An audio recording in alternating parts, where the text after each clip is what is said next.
بھائیو، یزید اچانک کوئی آسمان سے نازل ہو کر تخت پر نہیں بیٹھا. یہ مسلسل اسلامی نظام کی گراوٹ تھی 20 سے 25 سال کی، جس کا نمائندہ بن کر یزید سامنے آیا. خرابی اس سے پہلے ہو چکی تھی. اب یہ الگ سے پورا ایک ٹاپک ہے، وہ 50 احادیث میں کور ہے. اور ابھی ریسنٹلی میں نے 8 محرم الحرام کو ایک لیکچر ریکارڈ کروایا ہے، ایسر نمبر 101، صحیح مسئلہ خروج اور فکر حسین حق پرستی کی علامت ہے. اس میں نے یہ ساری باتیں کھول کر بیان کی ہیں الحمدللہ. جسے شوق ہو تو وہ لیکچر دیکھ سکتا ہے. بہرحال یزید ابن معاویہ کے جو برے کرتوت ہیں، اس پہ تو گھنٹوں گفتگو کی جا سکتی ہے. اس حوالے سے اس امت میں بہت بڑی خدمت کی ہے. اہل سنت کے بہت بڑے ایک امام گزرے ہیں آج سے 900 سال پہلے. امام عبد الرحمن بن علی بن محمد بن الجوزی، المتوفا 597 ہجری، 597 ہجری میں فوت ہوئے. آج 1436 ہجری ہے، 900 سال پہلے.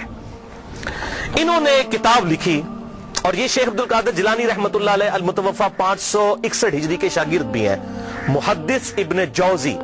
ان کو اہل سنت کہلوانے والے تینوں گروہ اپنا امام مانتے ہیں، بریلوی، دیوبندی، سلفی یعنی اہل حدیث، اور اہل تشیع بھی ان کو بڑی قدر کی نگاہ سے دیکھتے ہیں. محدث ابن جوزی کو ان کی بہت خدمات ہیں حدیث کی فیلڈ کے اعتبار سے، حتیٰ کہ امام ابن تیمیہ اور حافظ ابن کثیر اور اس طرح کے بڑے بڑے جو لوگ ہیں، جو خصوصاً اہل حدیث مکتبہ فکر کے لوگ جن کو بڑا اپنا امام مانتے ہیں، وہ ان کو بہت عزت کی نگاہ سے دیکھتے تھے. ان کی بڑی تعریفیں کی ہیں انہوں نے اپنی کتابوں میں، کیونکہ یہ تو ان سے بھی بہت پہلے گزرے ہیں. ان کے زمانے میں ایک یزیدی تھا مولوی، اس کا نام تھا عبد المغیث. اس نے ایک کتاب لکھی کہ یزید کو ہمیں برا نہیں کہنا چاہیے، یہ سب اس کے اوپر جھوٹے الزام ہیں. حتیٰ کہ بخاری مسلم میں بھی جو حدیثیں آئی ہیں، اس نے کہا یہ بس اسی طرح ہے جس طرح آج بھی منکرین حدیث ہے نا، وہ بخاری مسلم کی حدیثوں کو کہتے ہیں ہم نہیں ان حدیثوں کو مانتے. تو منکرین حدیث ہمیشہ سے رہے ہیں. تو اس نے وہ حکومتی ملے ہوتے ہیں نا، حکومتوں سے پیسہ لے کے تو فتوے دیتے ہیں، آج بھی لوگ دیتے ہیں. تو اس نے ایک کتاب لکھی عبد المغیث نے. تو اس وقت محدث ابن جوزی میدان میں اترے اور انہوں نے یہ کتاب لکھی، الرد علی المتعصب العنید المانع من ذم یزید. یہ اس سرکش اور ضدی کا رد ہے جو یزید کی مذمت کرنے کو برا سمجھتا ہے. یہ کتاب کا نام انہوں نے رکھا. اور پھر وہ پول کھولے کہ کسی کا انہوں نے لحاظ نہیں کیا، اور جو کر سکتے تھے انہوں نے کیا. الحمدللہ یہ کتاب امام ابن تیمیہ المتوفا 728 ہجری، حافظ ابن کثیر المتوفا 774 ہجری اور بڑے بڑے اہل سنت کے ائمہ نے اس کتاب کی بڑی تعریف کی ہے، اپنی کتابوں میں لکھا. اور البدایہ والنہایہ تاریخ ابن کثیر میں حافظ ابن کثیر نے اس کتاب کو مینشن کر کے کہا کہ اس کتاب نے امت کا دل ٹھنڈا کر دیا ہے، اور بڑی صحیح طریقے سے پٹائی کی ہے یزیدی پارٹی کی ابن جوزی نے. یہ ابن کثیر نے لکھا. اور یہ کتاب الحمدللہ اردو ترجمے کے ساتھ شائع ہو چکی ہے. شاہ نفیس اکیڈمی لاہور والوں نے، جو دیوبند مکتبہ فکر کا ایک ادارہ ہے، انہوں نے اس کا ترجمہ شائع کر دیا ہے. ہماری ویب سائٹ اہل سنت پاک.com پہ اس کا PDF موجود ہے، ڈاؤن لوڈ بھی آپ کر سکتے ہیں. ٹوٹل یہ 80 صفحات پر مشتمل ہے. کتاب ٹوٹل 160 ہے، اس کے صفحات 80 صفحات اس مترجم نے اپنے کومنٹس کیے ہیں، اور 80 صفحات پہ اس کا کتاب کا ترجمہ ہے. ماشاءاللہ انہوں نے حق کھول کر بیان کیا ہے. ائمہ اہل سنت کی رائے کیا تھی یزید کے بارے میں. حیران کن بات ہے کہ دنیا کی کسی حدیث کی کتاب میں یزید سے ایک حدیث بھی روایت نہیں ہے. حضرت ابو بکر کے بیٹوں کی حدیثیں بخاری اور مسلم میں ہیں، حضرت عمر کے بیٹوں کی حدیثیں بخاری اور مسلم میں ہیں، حضرت علی کے بیٹوں کی حدیثیں بخاری اور مسلم میں ہیں. لیکن یزید کی کوئی روایت دنیا کی کسی کتاب میں موجود نہیں ہے. حالانکہ ان کے بھی والد حضرت امیر معاویہ رضی اللہ تعالیٰ عنہ 40 سال تک مسلمانوں کے حکمران رہے ہیں، 20 سال تک گورنر اور پھر 20 سال بعد صلح حسن کے بعد حکومت سنبھالی. لیکن کسی نے ان کے بیٹے سے حدیث نہیں لی، کیونکہ مجرور راوی تھا. تو یہ سارے اقوال محدثین کے انہوں نے جمع کیے. اور محدث جو ہوتے ہیں نا، وہ بالکل نیوٹرل لوگ ہوتے ہیں. وہ حکومتی ملا نہیں ہوتے ہیں کہ پیسے لے کے فتوے دیں. محدث تو حق بات کرتا ہے. جو مجرور راوی ہے وہ مجروح ہے. حتیٰ کہ آپ بخاری اور مسلم میں یہاں تک حضرت علی کے بیٹوں کی، حضرت علی کے پوتوں کی، ان کے پڑپوتوں تک کی حدیثیں موجود ہیں بخاری اور مسلم کے اندر. امام باقر کی حدیثیں، امام جعفر کی حدیثیں، امام موسیٰ کاظم کی حدیثیں، امام علی رضا کی حدیثیں، امام زین العابدین کی حدیثیں، یہ اہل سنت کے ہاں آپ کو ملیں گی. لیکن یزید کی کوئی حدیث نہیں آپ کو اہل سنت کی کسی کتاب میں نہیں ملے گی. حالانکہ وہ اس کے باپ صحابی ہیں، 40 سال تک مسلمانوں کے حکمران رہے، ڈومیننٹ پرسنالٹی رہے. کوئی ایک روایتی محدث لے لیتا نا کہ 40 سال میں اپنے باپ سے کچھ سیکھا ہوگا انہوں نے، کوئی نہیں. کیونکہ وہ کہتے تھے یہ ظالم شخص ہے، یہ اس قابل ہی نہیں کہ اس سے حدیث لی جائے. وہ احمد بن حنبل کا قول میں انشاءاللہ بیان بھی کر دوں گا اس میں. تو بہرحال یہ کتاب پی ڈی ایف فارم میں اگر کسی کو چاہیے ہو تو مجھے ای میل کر سکتے ہیں mirza_95@yahoo.com پہ، میں آپ کو یہ بھجوا بھی سکتا ہوں. بھائیو، آپ صلی اللہ علیہ وسلم کی وفات کے 50 سال کے بعد 60 ہجری میں حضرت امیر معاویہ رضی اللہ تعالیٰ عنہ فوت ہوئے، اور جاتے جاتے انہوں نے اپنی زندگی میں ہی مرنے سے 4 سال پہلے ہی اپنے بیٹے یزید کے لیے بیعت لینا شروع کر دی. صحیح بخاری میں آتا ہے کہ صحابہ اکرام سخت خلاف تھے کہ آپ یہ کیا کرنے جا رہے ہیں، امت کو کس ڈگر پہ چلا کر جا رہے ہیں، لیکن تلوار کے زور پر اپنے بیٹے کی بیعت لی. صحیح بخاری میں موجود ہے. یہ کہتے ہیں جی بیعت کر لی تھی، گن پوائنٹ پہ بیعت کی. تو بیعت تو دل ہی ماننے کا نام ہے.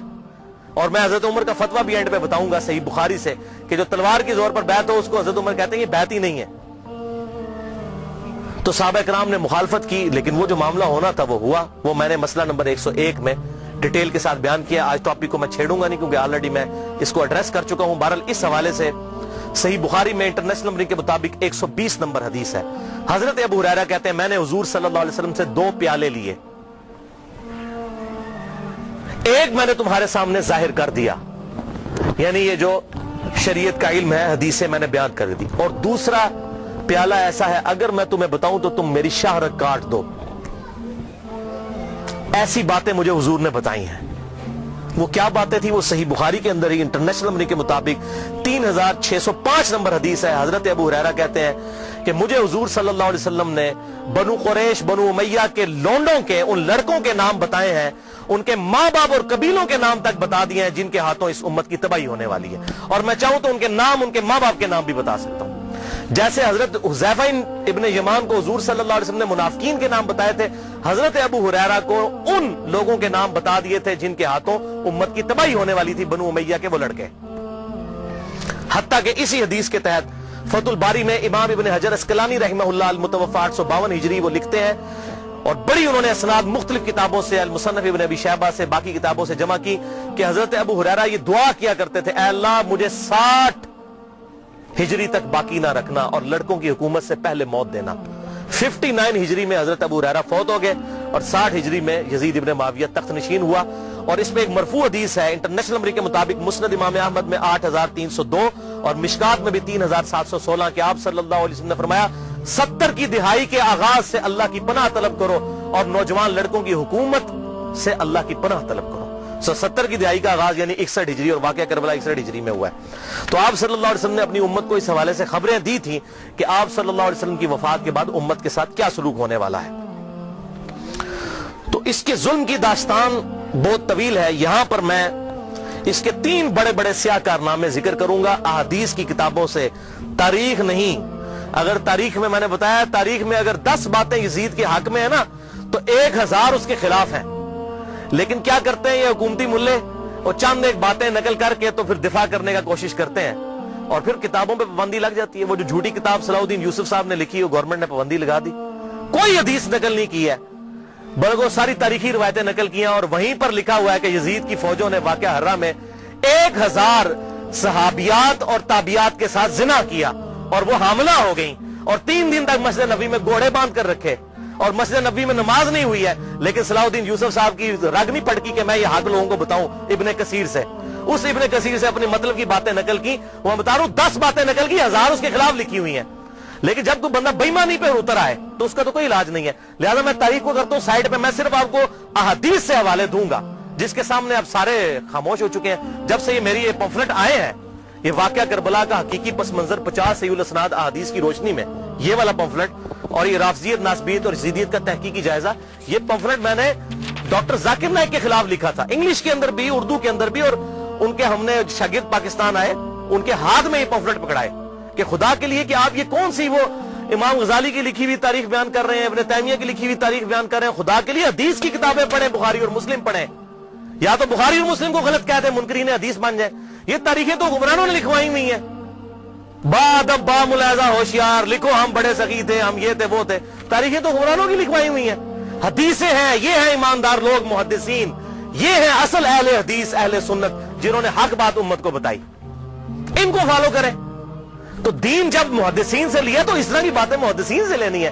اتھینٹسٹی تو محدثین کی ہے نہ کہ ان لوگوں کی ہے. تو اس حوالے سے یہ بات آپ سمجھ لیجئے.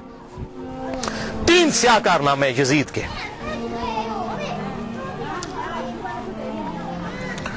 پہلا سیاہ کارنامہ 61 ہجری میں آپ صلی اللہ علیہ وسلم کی وفات کے بعد 50 سال کے بعد عبید اللہ ابن زیاد کو گورنر لگا کر اس کے ذریعے سیدنا حسین ابن علی رضی اللہ تعالی عنہ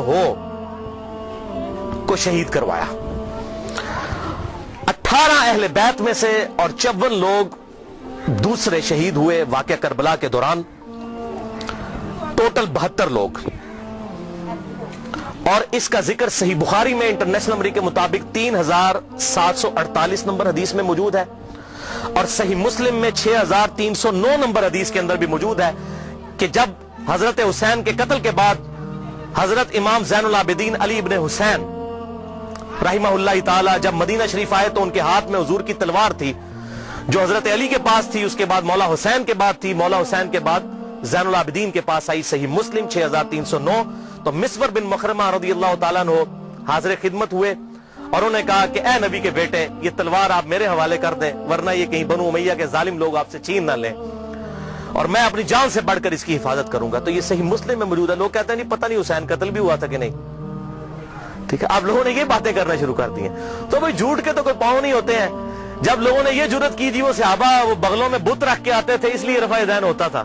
حالانکہ اہل سنت اور اہل تشیع کا رفع الیدین پہ اجماع ہے, سوائے حنفیوں کے پوری امت متفق ہے کہ آپ صلی اللہ علیہ وسلم رکوع میں جاتے وقت رکوع سے اٹھتے وقت رفع الیدین کرتے تھے. لیکن جب کوئی بندہ بے ایمانی پر اترا ہے تو اس کا تو کوئی علاج ہی نہیں ہے. کہ گا جی بت رکھ کے آتے تھے, اے بھی ہوئی ہے بت رکھ کے آتے تھے. بھائی صحیح مسلم میں موجود ہے, صحیح بخاری میں واقعہ کربلا کا ذکر موجود ہے. دوسرا سیاہ کارنامہ, اور ادھر میں یہ بات کر دوں, بعض لوگ کہتے ہیں حضرت حسین جو ہے وہ یزید کی بیعت کے لیے جا رہے تھے اور انہوں نے کہا میری 3 شرائط ہیں, یا تو مجھے اجازت دو میں یزید کے ہاتھوں میں ہاتھ دے دوں, یا مجھے کسی مسلمان سرحد پر بھیج دو, یا مجھے واپس جانے دو. خدا کے لیے بھائی یہ بات ہوتی تو بنو امیہ نے لڑیاں ڈالنی تھی کہ حضرت امیر معاویہ رضی اللہ تعالیٰ عنہ پوری زندگی حضرت حسین سے وہ بیعت نہیں لے سکے اپنے بیٹے کے لیے جو انہوں نے اپنی وفات سے 4 سال پہلے لینا شروع کر دی تھی.